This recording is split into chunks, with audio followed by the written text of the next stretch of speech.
covalent compounds. Molecules of covalent compounds come in many shapes and sizes. The shape of a molecule can be predicted using the valence-shell electron-pair repulsion Vsepr theory. The Vsepr theory assumes that the arrangement of valence electron pairs around the central atom in a molecule determines its molecular geometry, that is, the molecular shape. How do we use the valence-shell electron-pair repulsion theory to predict the shapes of molecules? To understand this, let us first consider the assumptions made by the Vsepr theory. 1. Valence electron pairs in an atom repel each other. 2. Valence-shell electron pairs, therefore, arrange themselves around the central atom in such a way that there is minimum repulsion between them. This happens when they are as far apart as possible. For example, if there are two electron pairs or electron groups, then these adopt a configuration where the electron pairs are at an angle of 180 degrees, as in beryllium hydride and carbon dioxide. 3. It is this definite arrangement of electron pairs that gives the molecule its distinct shape and geometry. In other words, molecular geometry depends on the electron pair geometry. 4. A non-bonding electron pair or lone pair exerts greater repulsion than a bonded pair. So, lone pair repulsion is greater than lone pair bonded pair repulsion, which is greater than bonded pair repulsion. 5. For the purpose of determining electron geometry, the two pairs of electrons of a double bond and the three pairs of a triple bond are treated as one pair. Let's take a look at the possible geometrical shapes that arise when there are different numbers of bonding and non-bonding pairs of electrons surrounding an atom. When there are two electron pairs, the possible molecular geometry is linear. When there are three electron pairs, the possible molecular geometries are trigonal, planar, or bent.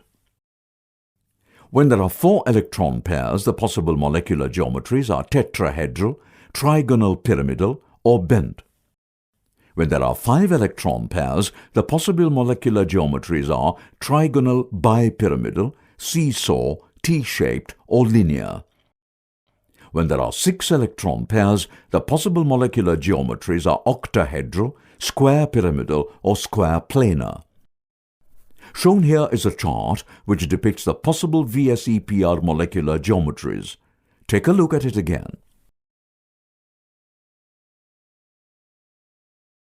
Vsepr strategy. Let us now use the Vsepr strategy to predict the shape of a water molecule. First, draw the Lewis structure of the water molecule. Count the total number of electron pairs around the central atom oxygen in the molecule. Determine the number of bonding electron pairs and non-bonding electron pairs or lone pairs. A water molecule has 2 bonding and 2 non-bonding electron pairs surrounding the central atom, making a total of 4 electron pairs. The most stable spatial arrangement of the valence electrons is one in which the mutual repulsions are minimum. Remember that if there are 4 electron pairs around the central atom, the electron pairs experience least repulsion when the arrangement is tetrahedral.